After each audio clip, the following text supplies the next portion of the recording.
Your patience here, very, very much appreciated. All right, let me know when you're ready. All good, yeah. All right. set. You doing it? Yes, sir. Okay, Cool. cool. I'll edit this later. Okay, sweet.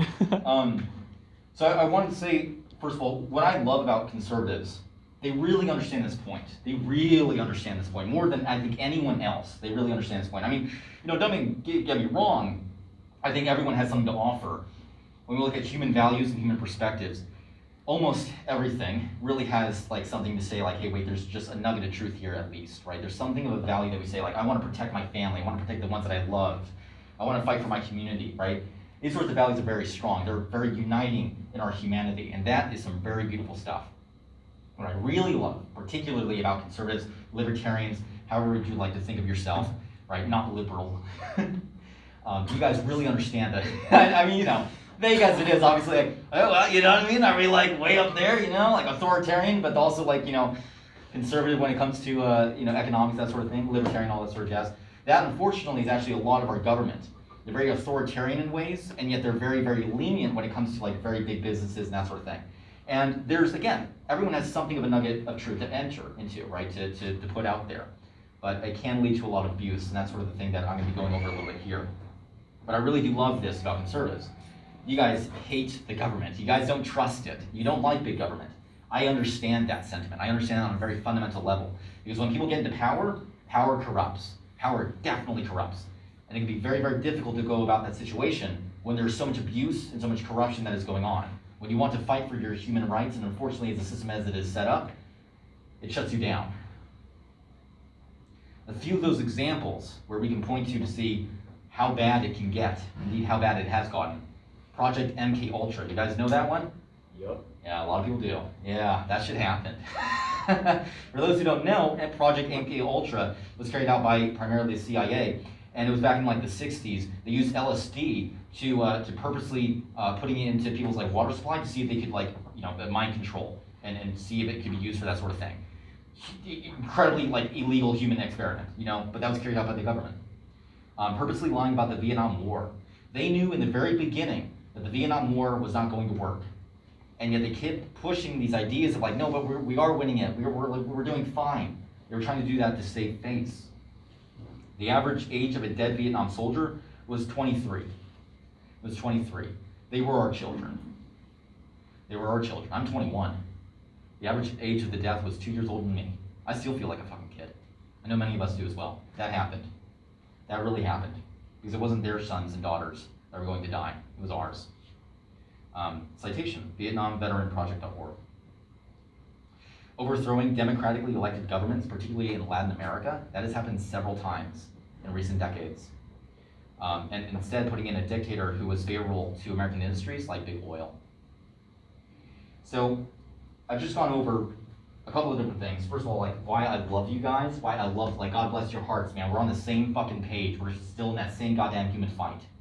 As well as looking at the picture of, and we're gonna look at some actual pictures here, about the government and what the government has done. We know these things. And still it is yet still never a fault to be reminded of them, so that we can be impassioned by them, by that fury and rage. Here, this is a Princeton study by 2 PhD professors. This is talking about the economic elite top 10% of people in the country, their effect on policy passage. If they don't support it, it doesn't happen. If they do support it, has a supermajority chance of passing. Princeton study by 2 PhD professors. Here's the economic bottom 90% of us. This is us, the flat line. Doesn't matter. We don't support it, we do support it, it has the same rate of passage. They are not listening to us. They are not listening to us. And we understand why this is happening. We see it constantly when we look at our politicians and we see their obvious failures. God, how could they be so competent? So terribly, terribly, just mind-numbingly dumb. It doesn't make sense on so many different levels. And yet we also see some of the other things they do. That's weird, right? Strange. Who it favors. And sort of dividing languages they do. It's like they keep pumping them in. And they fuck up, and they pump them out, they put someone else in. It's just the same cycle over and over again. But we're fucked. We're fucked as the American people because it's to quote South Park, it's a choice between a douche and a turd sandwich, like every single time. Strange. It's strange. God damn the government. God damn them literally. But we're not actually fucked. It seems like that. I know it does. It seems like we have no hope. Like we're just damned. Like this is it. This is the end of the story. This is where it ends. Right? I'm going to tell you guys something now. I'm going to tell you this, and this is real. And I know you guys feel this. This is particularly true with conservatives. I see this a lot of them. A lot of them feel this way. The passion they have to fight for their country. They're the first ones to go down there. The Boogaloo Boys, God damn it, you know where they were, right? They were, you know what I mean, right? They were not liberals, man. They carried those guns with pride, with strength, with honor. We are not damned, because we know what is causing corruption. We know that their bribery is legal. We know that the revolving door of corruption is legal. Right? When politicians graduate, they come back as these highly paid lobbyists, and to influence the current decisions of current politicians' power. Things like super PACs, higher PACs, and dark money groups. Dark money groups, so we don't even know where the money's coming from. All of it infinite in their potential to buy our elections, and indeed they do. That Princeton study shows it. It's blatant. We know this.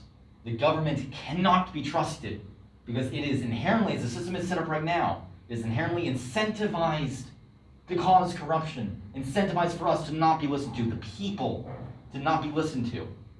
Because the person who is most willing to bend to the will of those with money, they're the ones who get in power, because it takes a lot of money to be able to get into office. Millions of dollars. A lot of money. But we know what is causing corruption. And this is sort of the point. The first step to solving a problem is identifying the problem. The problem is, we have those things legalized. Bribery is legal. How in the fuck did that happen? In this country? In our country? If that happened? Hell no. Hell the fuck no. Not allowed.